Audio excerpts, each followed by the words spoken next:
version. Freaky girl under the sheets. But you love when things start slowing down. I know you got me, baby.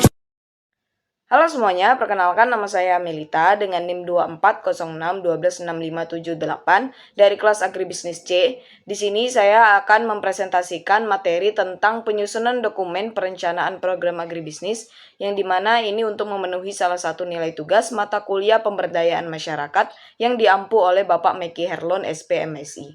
Berikut penjelasannya. Pada materi kali ini, saya akan membahas mengenai penyusunan dokumen perencanaan program agribisnis dengan menggunakan pendekatan Participatory Rural Appraisal atau PRA. Secara sederhana, perencanaan program agribisnis tidak bisa hanya dibuat berdasarkan perkiraan atau data dari atas saja. Kita perlu mengetahui kondisi sebenarnya yang ada di lapangan, seperti bagaimana kondisi petani, lahan, komoditas yang dikembangkan, masalah yang dihadapi, sampai potensi yang dimiliki oleh masyarakat. Disinilah pendekatan PRA digunakan. PRA menempatkan masyarakat sebagai subjek, artinya masyarakat bukan hanya sebagai penerima program, tetapi juga ikut terlibat dalam mengidentifikasi masalah, menggali potensi, dan menentukan kebutuhan mereka sendiri. Kemudian data yang diperoleh dari masyarakat di lapangan dapat diperkuat dengan data sekunder, misalnya dari data BPS. Jadi perencanaan yang dibuat tidak hanya berdasarkan pendapat masyarakat, tetapi juga didukung oleh data yang dapat dipertanggungjawabkan. Dalam penyusunan dokumen perencanaan ini terdapat 5 tahapan utama. Tahapan yang pertama adalah kunjungan lapangan PRA, yaitu kita datang langsung ke wilayah sasaran untuk melihat dan memahami kondisi masyarakat serta lingkungannya. Tahap kedua adalah wawancara partisipatif, yaitu menggali informasi langsung dari masyarakat dan pihak-pihak yang berkaitan dengan kegiatan agribisnis. Tahap ketiga adalah pengamatan dan pencatatan data, sehingga informasi yang ditemukan selama berada di lapangan tidak hanya diingat tetapi dicatat dan didokumentasikan. Tahapan yang keempat adalah pengolahan data kualitatif, yaitu data yang diperoleh dari wawancara dan pengamatan, kemudian dikelompokkan dan dianalisis berdasarkan tema tertentu. Terakhir adalah penyusunan laporan. Semua hasil yang diperoleh dari lapangan kemudian disusun menjadi dokumen program agribisnis. Selanjutnya kita masuk ke teknis kunjungan lapangan PRA. Pertama adalah persiapan lapangan. Sebelum turun ke lapangan, tentu perlu dilakukan koordinasi seperti mengurus perizinan, menentukan jadwal, membentuk tim, dan menentukan siapa saja informan yang akan diwawancarai. Yang kedua adalah orientasi wilayah atau Transect Walk. Transect Walk berarti kita berjalan atau menelusuri wilayah bersama masyarakat. Tujuannya agar melihat secara langsung kondisi lahan, penggunaan lahan, serta potensi komoditas agribisnis yang ada di wilayah tersebut. Dan yang ketiga adalah pemetaan sosial dan sumber daya. Pada tahap ini, masyarakat dilibatkan untuk membuat gambaran mengenai aset atau sumber daya yang mereka miliki, misalnya lahan pertanian, sarana produksi, fasilitas, maupun pola pemanfaatan lahan. Setelah memahami wilayah, selanjutnya kita melakukan wawancara partisipatif. Salah satu teknik yang digunakan adalah wawancara semi terstruktur atau SSI. Berbeda dengan kuesioner yang pertanyaannya biasanya sudah sangat terstruktur, wawancara semi terstruktur menggunakan panduan topik yang lebih terbuka. Jadi informan memiliki kesempatan untuk menjelaskan pengalaman dan pendapatnya secara lebih bebas.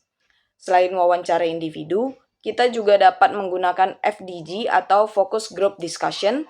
FDG ini dilakukan dengan melibatkan beberapa pihak, misalnya petani, kelompok tani, penyuluh, serta pelaku usaha seperti pengepul atau pedagang.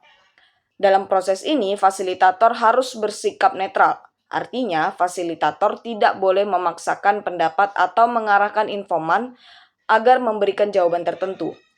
Fasilitator harus mendengarkan secara aktif dan bisa melakukan probing, yaitu memberikan pertanyaan lanjutan apabila ada informasi yang perlu diperjelas.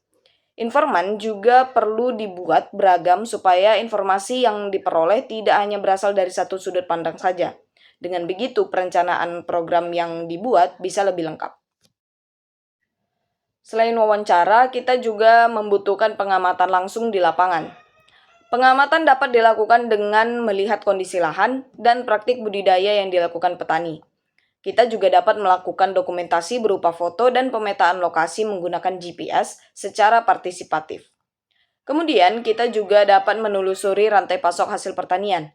Misalnya, kita ingin mengetahui setelah produk dipanen, produk tersebut dijual kepada siapa, melalui proses apa, dan bagaimana produk akhirnya sampai ke konsumen. Semua hasil pengamatan harus dicatat dengan baik, salah satunya melalui field notebook, yaitu catatan lapangan yang dibuat saat kegiatan berlangsung. Kemudian ada field diary, yaitu catatan yang direkonstruksikan atau dilengkapi kembali setelah kegiatan kunjungan selesai. Data tersebut kemudian perlu diverifikasi melalui triangulasi metode sumber dan waktu. Tujuannya agar data yang kita gunakan dapat perencanaannya benar-benar dapat dipercaya. Setelah data lapangan terkumpul, tahap selanjutnya adalah pengolahan data kualitatif. Pertama ada reduksi data. Maksudnya, catatan yang sangat banyak dari lapangan dirangkum dan dipilih informasi mana yang benar-benar berkaitan dengan perencanaan program agribisnis. Yang kedua adalah kategorisasi tema dan matriks PRA. Data yang sudah diringkas kemudian dikelompokkan berdasarkan tema tertentu. Kita juga dapat menggunakan alat PRA seperti matriks ranking, scoring, dan diagram Venn untuk membantu melihat masalah, potensi, maupun hubungan antar sektor di suatu wilayah. Yang ketiga adalah sinkronisasi dengan data sekunder. Hasil PRA tidak berdiri sendiri, tetapi dibandingkan atau dipadukan dengan data dari BPS kabupaten atau kota. Misalnya data mengenai produksi, jumlah penduduk, maupun luas lahan. Setelah data dianalisis, tahap selanjutnya adalah menyusun laporan. Laporan diawali dengan pendahuluan dan tujuan kajian, yaitu menjelaskan alasan kajian dilakukan dan apa yang ingin dicapai. Kemudian dijelaskan metodologi PRA yang digunakan, supaya pembaca mengetahui bagaimana data tersebut diperoleh. Setelah itu, kita menyajikan temuan lapangan. Temuan tidak hanya disajikan dalam bentuk tulisan, tetapi juga dapat dilengkapi dengan visual seperti peta, kalender musim, atau matriks. Selanjutnya adalah analisis dan interpretasi data. Jadi, kita tidak hanya mengatakan apa yang ditemukan, tetapi juga menjelaskan apa arti dari temuan tersebut terhadap kondisi agribisnis di wilayah tersebut. Terakhir adalah rekomendasi program agribisnis. Rekomendasi harus berdasarkan hasil temuan dan analisis yang dilakukan. Kalau kita lihat secara keseluruhan, kelima tahapan tadi saling terhubung. Proses dimulai dari data lapangan melalui PRA. Data tersebut kemudian masuk ke tahap analisis kualitatif untuk menemukan masalah dan potensi yang ada. Dari hasil analisis tersebut kemudian dibuat rekomendasi program, yang dimana seluruh proses akhirnya menghasilkan dokumen perencanaan program agribisnis. Jadi, inti dari pendekatan ini adalah perencanaan tidak dibuat secara sepihak. Perencanaan dibangun berdasarkan bukti lapangan dan melibatkan masyarakat.